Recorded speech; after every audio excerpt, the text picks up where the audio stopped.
వీళ్ళు ఎంత పెద్ద దరిద్రులు అంటే 1942లో దేశంలో అద్భుతమైన వాతావరణం జరిగింది, క్విట్ ఇండియా వాతావరణం జరిగింది. ఆ సమయంలో ద సో కాల్డ్ కమ్యూనిస్టులు ఎటువైపు ఉన్నారో తెలుసా మనకు? బ్రిటిష్ వైపు నుంచి పోరాడి నేతాజీ సుభాష్ చంద్రబోస్ అద్భుతమైనటువంటి బ్రిటిషర్స్ మీద పోరాటం చేద్దామని చెప్పేసి శత్రువు యొక్క శత్రువు మిత్రుడు అనే ఉద్దేశంతో జర్మనీకి వెళ్ళి హిట్లర్ తో ఒక ఒప్పందం చేసేసుకొని బ్రిటిష్ మీద దాడి చేయాలని చెప్తే వీళ్ళు ఏమంటారు తెలుసా?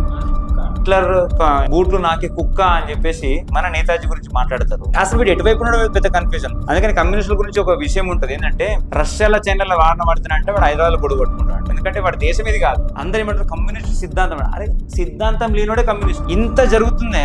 వీళ్ళు ఎటువంటి ప్రొజెక్షన్ చేశారంటే అసలు ఇది హిందూ ముస్లిం గొడవ కాదు, ఇది జమీందారులకు కింద ఉన్నటువంటి దళితులకు సోకాల్డ్ ఎవరైతే అణచివేయబడ్డ వర్గం ఉంటుందో వాళ్ళకి జరుగుతున్న కొట్లాటే తప్ప అసలు దీనిలో there is no communal angle అని చెప్పేసి చాలా ప్రయత్నం చేశారు చెప్పడానికి. ఇప్పుడు కూడా చెప్పడానికి ప్రయత్నం చేశారు. కానీ ఇప్పుడు మెల్లగా అయితే నిజాలు బయటపడుతున్నాయో అప్పుడు వీళ్ళ నిజ స్వరూపం అర్థమైంది.